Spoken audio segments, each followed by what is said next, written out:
Hello, and welcome back to the Elder Stronghold. I'm Mitchell, or the Guru you knew, and as always, this is DeckSesh. On today's episode, we're talking about another Aether Drift commander, the Mimeoplasm reserved one. This is an 3 mana X cost 0/0 ooze. When it enters the battlefield, you exile up to X creature cards from your graveyard. It enters with 3+1/+1 counters on it for each creature exiled this way. And you can pay 2 colorless, and it becomes a copy of target creature card exiled with it, except it's a 0/0 and has this ability. So the way we're going to take this deck is just unblockable combat triggers. So turn into unblockable, swing after no blocks, turn into something that's going to really hurt our opponents. I like this. I used to play the old Mimeoplasm. I like this one a lot more. You gotta spend a lot of mana for it, but the options that you can do with this is crazy.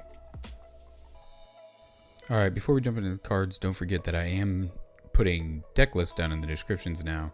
So in case you don't want to hear me talk, you can just go down there and just get a deck list that I put together for this. Alright, so since the main thing is about being unblockable, first cards we're going to talk about are things that's going to make us unblockable. The first one is Invisible Stalker. It's a 2 mana hexproof human rogue. And it also cannot be blocked. I don't know why I read it that way. It's also a 1/1. This one's just it has protection and it just can't be blocked, and it's pretty cheap. Next one is Blighted Agent. It's also 2 mana for a 1/1 human rogue. It has Infect and is unblockable, so this one adds in a little bit of a win condition tied to it. And with the commander, you can also just become a bigger version of this, which is kind of cool. The next one is Cephalid Face Taker. This is a new one and kind of a cool one. It's a 3 mana for a 1/4 and it can't be blocked. And at the beginning of combat on your turn, you may have Cephalid Face Taker become a copy of another target creature until their turn, except it's a 1/4 and this creature can't be blocked. So if you already have like something on the field that you want your commander to become a copy of, making it a copy of this will allow you to do that.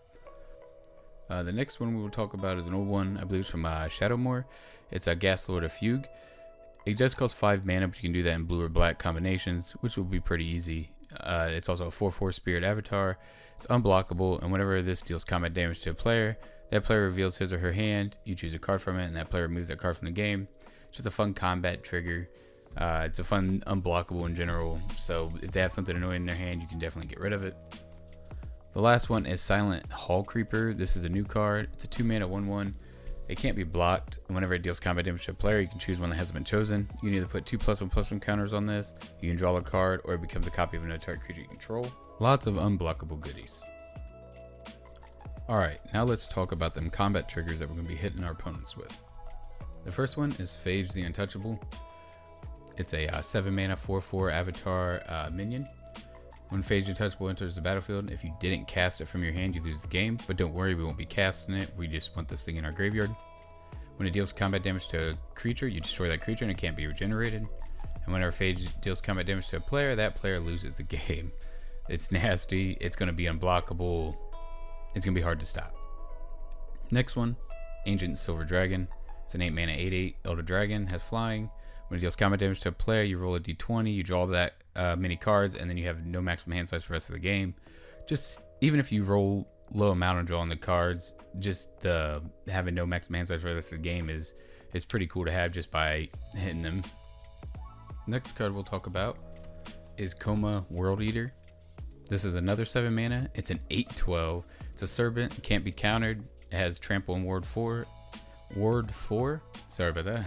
And then whenever it deals combat damage to a player, create 4 3/3 blue serpent creature tokens named Coma's Coil. You make this thing unblockable, hit them hard, and then you're creating 12 bodies across 12 power across 4 bodies. This is pretty good. The next one is Archpriest of Shadows. It's a 5 mana 4/4 with backup 1, has Death Touch, and whenever this creature deals combat damage to a player or battle, you return target creature card from your graveyard to the battlefield. This just lets you get more stuff out of your yard, which is really good. And then the backup is pretty cool because if you do cast this, you can give your commander or any of your other creatures on the battlefield this ability for the turn. The last card we'll talk about is Ashling the Extinguisher. It's a 4 mana 4/4 Elemental Shaman. Really love the artwork on this. It's super sick. When it deals combat damage to a player, you choose target creature that player controls, and they have to sacrifice it. It's pretty good removal. It gets around all that protection. It gets around indestructible. Sorry, I lost my train of thought there for a second. It's just a pretty sweet card. Our commander wants things in the graveyard, so the next cards we're going to talk about are things that will fill the yard. First one is Borrowgoyf. It's a 3 mana star +1 star. Death Touch, Lifelink.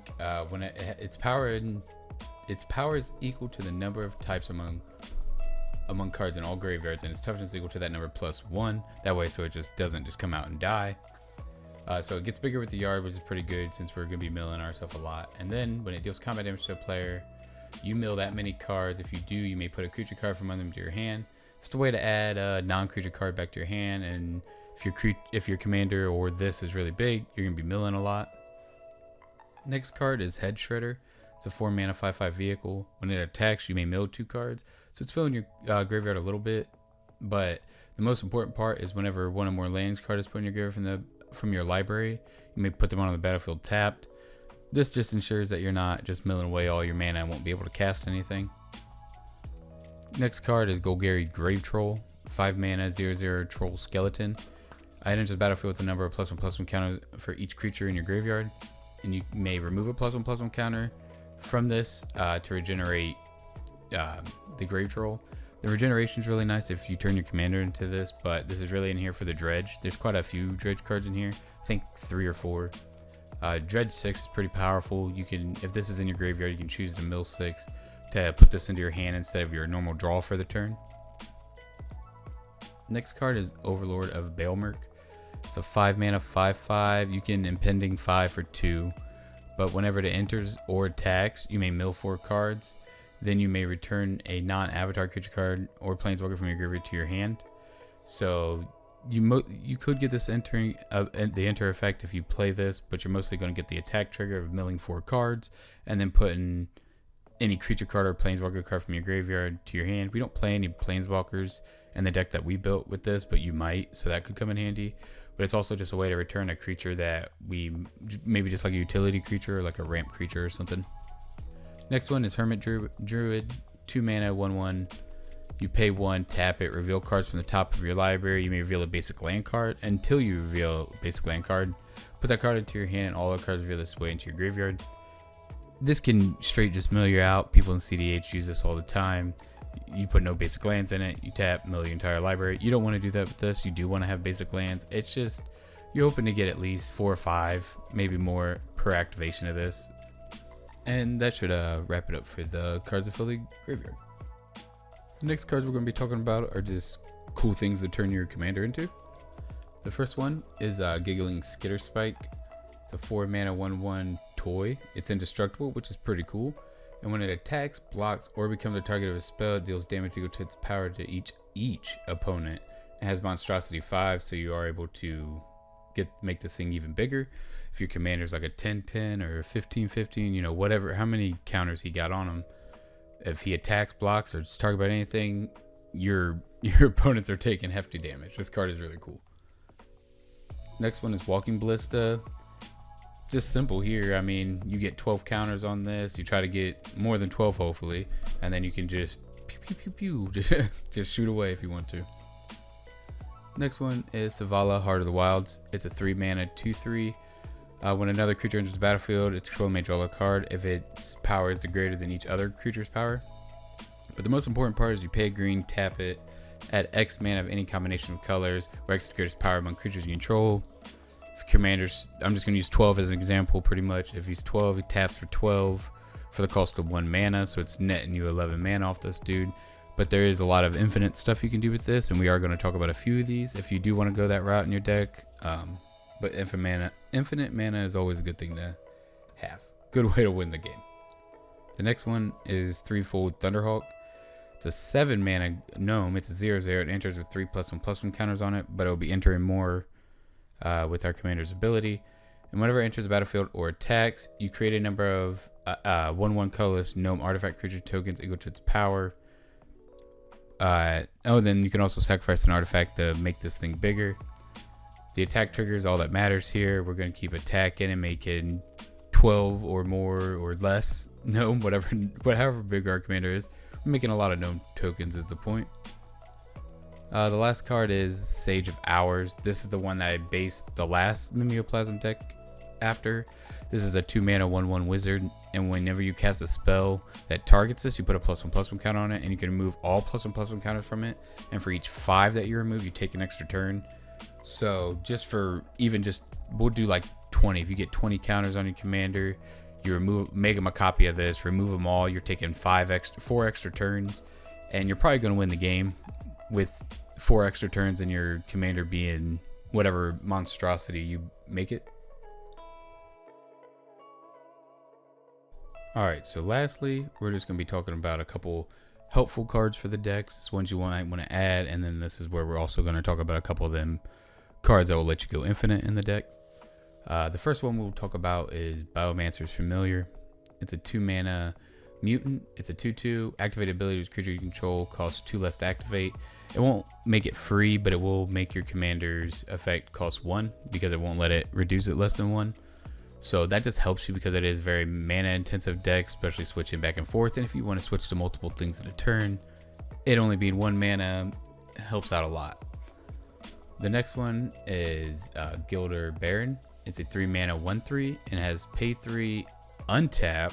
For each counter on target permanent, put another one of those counters on that permanent. Just get more counters on your commander, make it bigger, and it also has an ability to untap it, so you can make it the Savala, tap it for mana, use the other mana to untap it, then tap it, and rinse and repeat. And the Biomancer's Familiar is just going to make all that cheaper. This is a pretty cool card. The next one is Horseshoe Crab. Plain and simple, it's a 3-mana creature to get out, but you can pay 1 to untap it, make this your commander, make it the Savala, or there's many other creatures. I do think I put like 2 or 3 in the deck that will let you make your commander tap for X amount of mana. This Horseshoe Crab just simply lets you untap it. Next card has a little bit more utility than the other ones. It's Morphling. It's a 5-mana 3/3 shapeshifter. You can pay 1 to untap it, pay 1 to make it gain flying. You can pay 1 and it gains shroud, or you can pay 1 in either direction and either make its defense go up or its attack go up. It's really cool to make your commander this way. It has a bunch of different things going for it, and giving it flying is really cool to finish out games. The last card of the whole episode we will talk about is Doubling Season. Really simple, everybody knows what it does. There are a couple of token makers in the deck, so the doubling tokens is really cool. But the doubling counters is really, really cool because you are going to be casting your commander a lot, and this will help you get more and more counters on them. So that'll be it for the video. Mimeoplasm sounds like a lot of fun. I'm actually building this, and it's going to be in our next episode of Mistakes Were Made. It might be like another month before that does get on the channel, but I'm super excited for it. Hopefully I win. Hopefully the phase comes in clutch, because I've always wanted to use that card, and this is the perfect deck for it. So as always, let me know if you guys build this, if you have any ideas, if you like the video, and I'll see you guys next time.